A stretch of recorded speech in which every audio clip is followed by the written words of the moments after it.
Intel just announced a new CEO and the stock is up over 11% after hours. Now, while I'm not an Intel shareholder, I do believe this CEO could be positive for the company.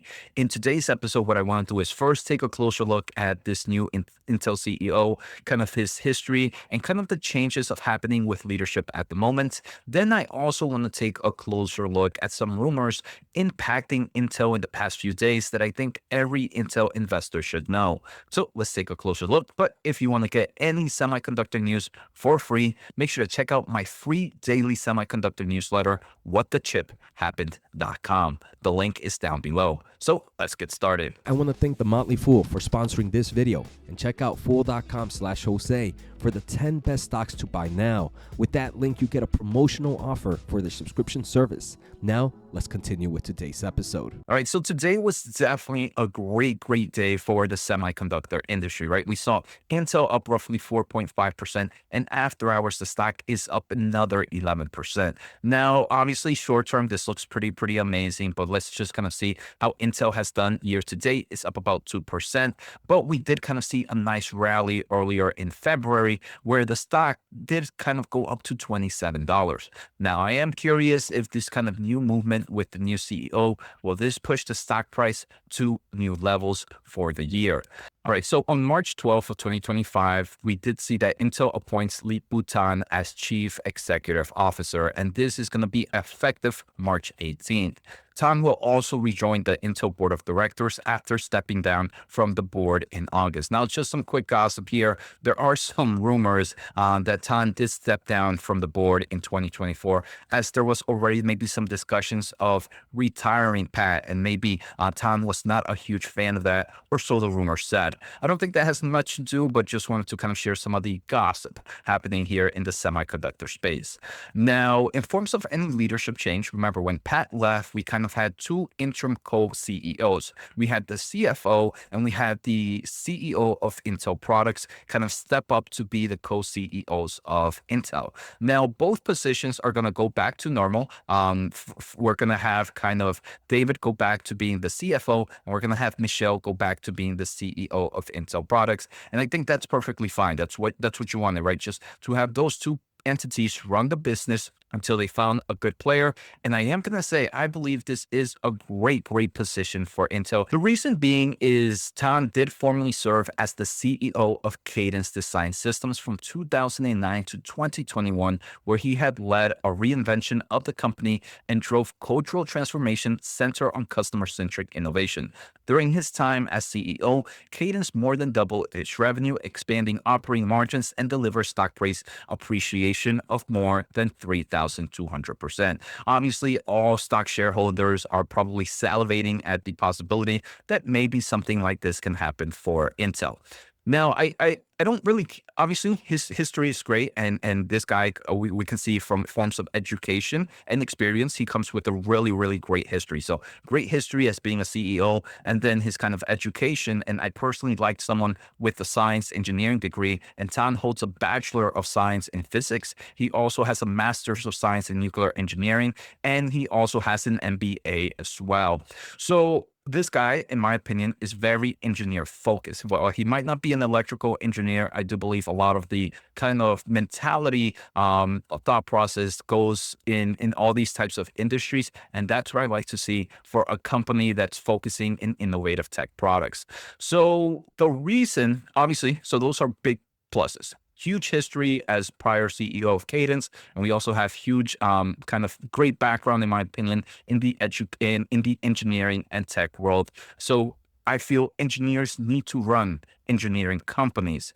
Now, the other reason is Intel is pretty much two companies in one, right? It is a foundry business with their Intel Foundry, and it is kind of it's a design company as well, right? It designs the CPUs for data centers, for servers, for clients, for desktops and laptops, and the list goes on and on.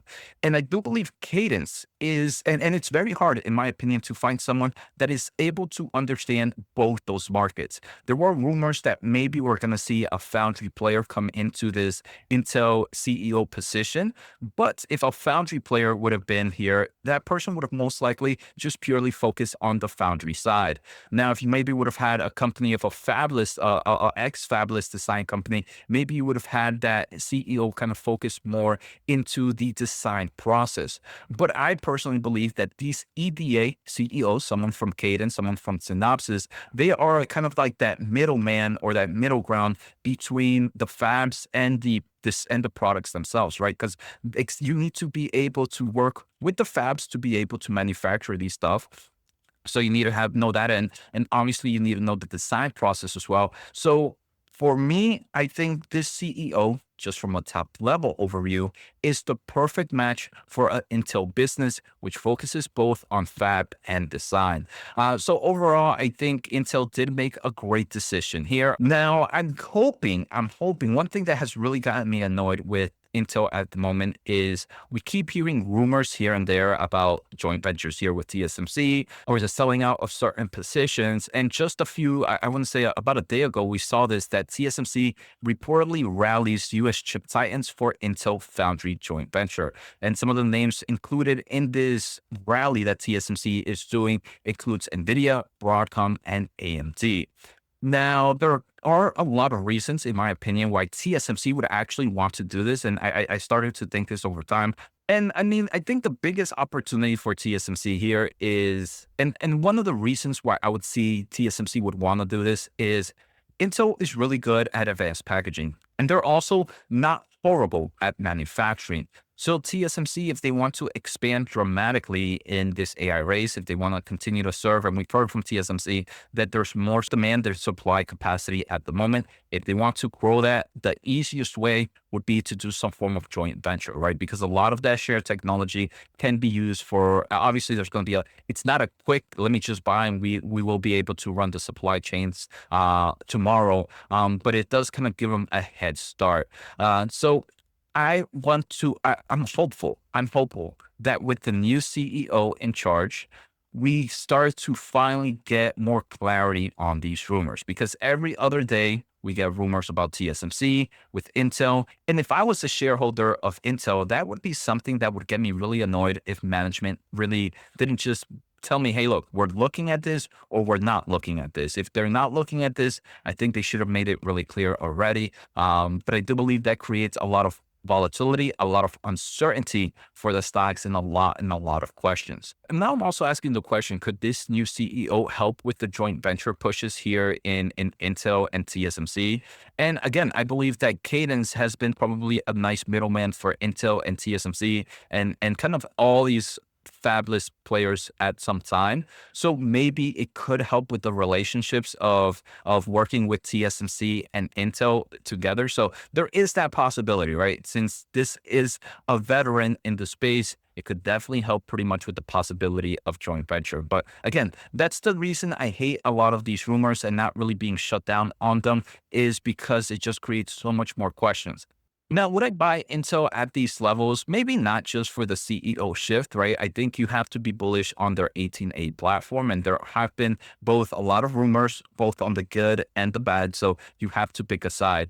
But I think if you want to buy Intel right now, you have to believe the CEO will do great. You have to believe that Intel 18A is doing amazing. And if you don't know, if you don't lean one way or another on at least those two topics, or the third topic, you have to believe that their design product team will continue to be strong. If you don't trust any of those three topics, I feel that Intel is going to be a very crazy ride for you. So I hope you guys enjoyed today's episode. Take care, have a good day, and make sure to check out my free daily semiconductor newsletter, whatthechip happened.com.